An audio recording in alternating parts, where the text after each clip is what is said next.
तो नमस्कार दोस्तों। और कैसे हैं आप सब। आई होप आप सब अच्छे होंगे और अपनी तैयारी को बहुत ही अच्छे से कर रहे होंगे।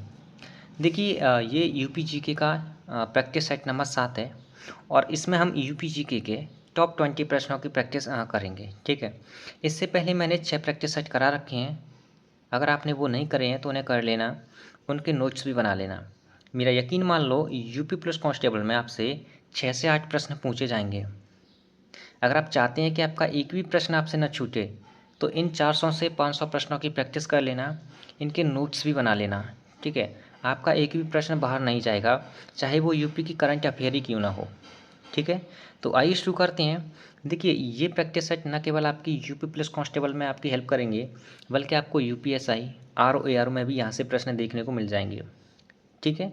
तो पहला प्रश्न क्या कहता है, देखिए पहला प्रश्न कह रहा है कि यूपी का सबसे पश्चिमी जिला कौन सा है। प्रश्न कुछ कुछ प्रश्न आपको इसमें नॉर्मल देखने को मिलेंगे। तो मेरे भाई ऐसा नहीं है कि एग्जामिनर सारे के सारे प्रश्न डिफ़िकल्टी रखते जो आपसे आए नहीं। एग्जामिनर को भी बच्चों को सेलेक्ट करना होता है। ठीक है। ऐसा नहीं है कि वो सभी के सभी प्रश्न कठिन ही रख दे उसमें। ठीक है। तो आप इससे घबराइए मत, परेशान मत होना। पहला प्रश्न कहता है कि यूपी का सबसे पश्चिमी जिला कौन सा है। अगर आपसे पूछा जाए कि यूपी का सबसे पश्चिमी जिला कौन सा है तो आपका आंसर होगा शामली। कौन सा है, शामली। ठीक है। नेक्स्ट है प्रश्न नंबर 2। प्रश्न नंबर 2 कहता है कि यूपी का यानी अपने उत्तर प्रदेश का सर्वाधिक क्षेत्रफल वाला जिला कौन सा है। यानी उत्तर प्रदेश का ऐसा कौन सा जिला है जिसके पास सर्वाधिक सबसे अधिक क्षेत्रफल है। तो आपका आंसर होगा लखीमपुर खीरी।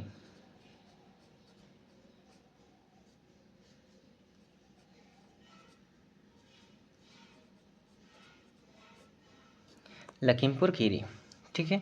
नेक्स्ट प्रश्न है प्रश्न नंबर 3। प्रश्न नंबर 3 कह रहा है कि यूपी का न्यूनतम वर्षा वाला जिला कौन सा है। यानी यूपी का ऐसा कौन सा जिला है जहाँ पर सबसे कम वर्षा होती है और सर्वाधिक वर्षा कहाँ होती है। इसका आंसर आप कमेंट करके ज़रूर बताना।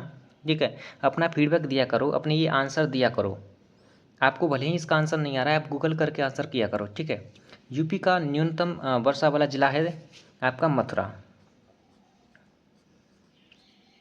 और सर्वाधिक वर्षा किस जिले में होती है यूपी के में, इसका आंसर आप कमेंट करके ज़रूर बताना। ठीक है। आपसे छोटी सी रिक्वेस्ट है मेरी। प्रश्न नंबर 4 कहता है कि यूपी की सर्वाधिक, प्लस का मतलब सबसे अधिक या सर्वाधिक, यूपी की सर्वाधिक सीमा किस राज्य से लगती है। यानी अपने भारत का ऐसा कौन सा राज्य है जिसकी सीमा यूपी के साथ सबसे ज़्यादा लगती है। तो आपका आंसर होगा मध्य प्रदेश। क्या, मध्य प्रदेश। यूपी के 11 जिले, कितने जिले लगते हैं मध्य प्रदेश से, 11 जिले। ठीक है। इस पॉइंट को अच्छे से नोट डाउन कर लेना, ध्यान रखना। नेक्स्ट है प्रश्न नंबर 5। प्रश्न नंबर 5 कहता है कि हर्षवर्धन की सेकंड राजधानी क्या थी। यानी हर्षवर्धन की जो दूसरी राजधानी थी वो उत्तर प्रदेश में ही थी, उसका नाम था कन्नौज। ठीक है। हर्षवर्धन की ये दूसरी राजधानी थी। कन्नौज को ही इत्र नगरी के नाम से भी जाना जाता है। ठीक है। प्रश्न नंबर 6 है। प्रश्न नंबर 6 कहता है कि प्राचीन काल में श्रावस्ती का आकार कैसा था। प्राचीन काल में श्रावस्ती, जहाँ पर भगवान गौतम बुद्ध ने अपने सर्वाधिक उपदेश दिए थे, श्रावस्ती में सर्वाधिक उपदेश कहाँ दिए थे, श्रावस्ती में। तो श्रावस्ती का प्राचीन काल में आकार कैसा था। तो आपका आंसर होगा अर्धचंद्राकार।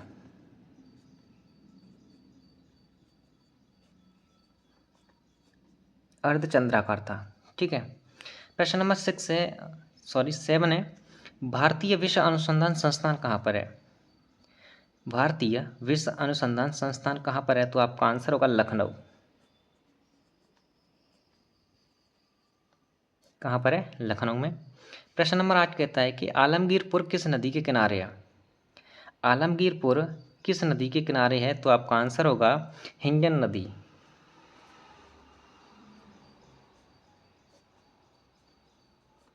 मेरा यकीन मान लो इसी टाइप के प्रश्न पूछे जाएंगे आपसे। ऐसा नहीं है कि पता नहीं कहाँ से प्रश्न रख दे, आपके मन में ये डर होगा कि किस टाइप का प्रश्न आएगा। इसीलिए तो मैं आपको ये प्रैक्टिस सेट करा रहा हूँ। जैसे प्रश्न मैं लेके आ रहा हूँ ना, इससे ज़्यादा लेवल के प्रश्न नहीं पूछेगा आपसे, और बल्कि कम ही लेवल के पूछ सकता है, लेकिन इससे ज़्यादा नहीं पूछेगा, क्योंकि ये मैंने बहुत ही अच्छे लेवल का प्रैक्टिस सेट बनाया है। ऐसा कोई भी टॉपिक नहीं है यूपीजीके का जहाँ से मैंने प्रश्न ना लिया हो। ठीक है। प्रश्न नंबर 9 क्या कहता है? प्रश्न नंबर 9 है, चेदी महाजनपद की राजधानी क्या थी? ये जो यूपी के जो महाजनपद थे ना, यूपी में 8 महाजनपद देखने को मिलते है ना, जिसमें से एक था चेदी महाजनपद। चेदी महाजनपद की राजधानी थी शक्तिमती। क्या थी? शक्तिमती। ठीक है, मेरे साथ ही साथ इन प्रश्नों को नोट डाउन करते जाना और मन मन में दोहराते जाना, रिपीटेशन करते जाना मन ही मन में। ठीक है, चेदी महाजनपद की राजधानी क्या थी? चेदी महाजनपद की राजधानी क्या थी? तो आपका आंसर होगा शक्तिमती। प्रश्न नंबर 10 है कि बुद्ध की प्रथम मूर्ति किस शैली में बनी हुई थी? जो भगवान गौतम बुद्ध थे ना, इनकी प्रथम मूर्ति किस शैली में बनी हुई थी? तो आपका आंसर होगा मथुरा शैली में। किस शैली में? मथुरा शैली में। आपको प्रश्नों का लेवल देख के अच्छे से समझ में आ रहा होगा कि किस लेवल के ये प्रश्न हैं, और यूपी पुलिस कांस्टेबल में इससे बाहर आपका एक भी प्रश्न नहीं पूछा जाएगा, इतना मैं दावा करता हूँ आपसे। ठीक है, अगर आपसे पूछा जाए, प्रश्न नंबर 11 है, यूपी के प्रथम सीएम कौन थे? यूपी के प्रथम मुख्यमंत्री, चीफ मिनिस्टर कौन थे? तो आपका आंसर होगा गोविंद बल्लभ पंत। पंडित गोविंद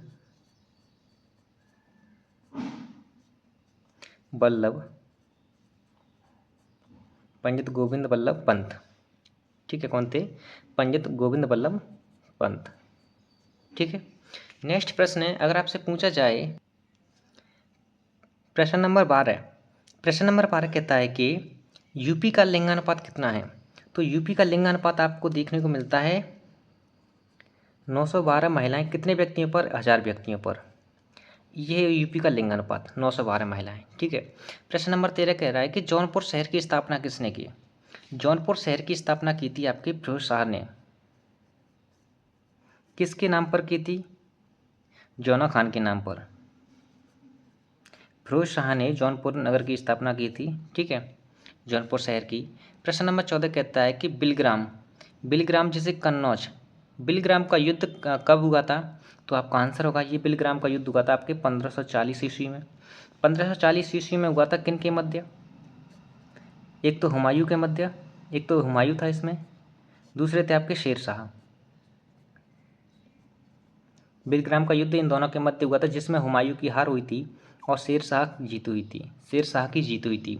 ठीक है, प्रश्न नंबर 15 क्या कहता है कि देवासरी मेला का कहाँ लगता है? देवासरी मेला लगता है आपके बाराबंकी में। कहाँ पर? बाराबंकी में। देवासरी मेला आपके बाराबंकी में लगता है।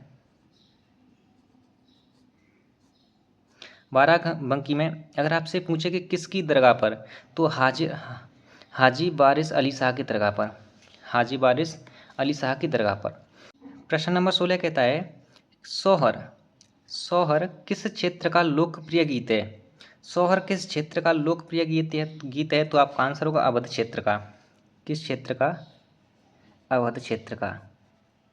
ठीक है, अवध क्षेत्र का ये लोकप्रिय गीत है सोहर। नेक्स्ट प्रश्न आपका, अगर आपसे पूछा जाए कि बिरजू महाराज किस संगीत घराने से संबंधित हैं? बिरजू महाराज किस संगीत घराने से संबंधित थे? तो आपका आंसर होगा लखनऊ। बिरजू महाराज लखनऊ घराने से संबंधित थे।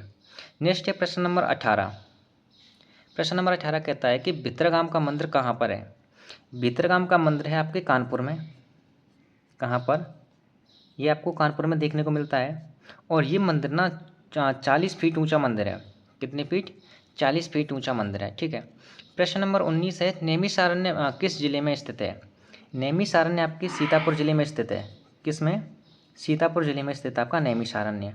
और ये प्रश्न यूपी SSC पेट में पूछा हुआ प्रश्न है। ठीक है, उसके बाद है प्रश्न नंबर 20।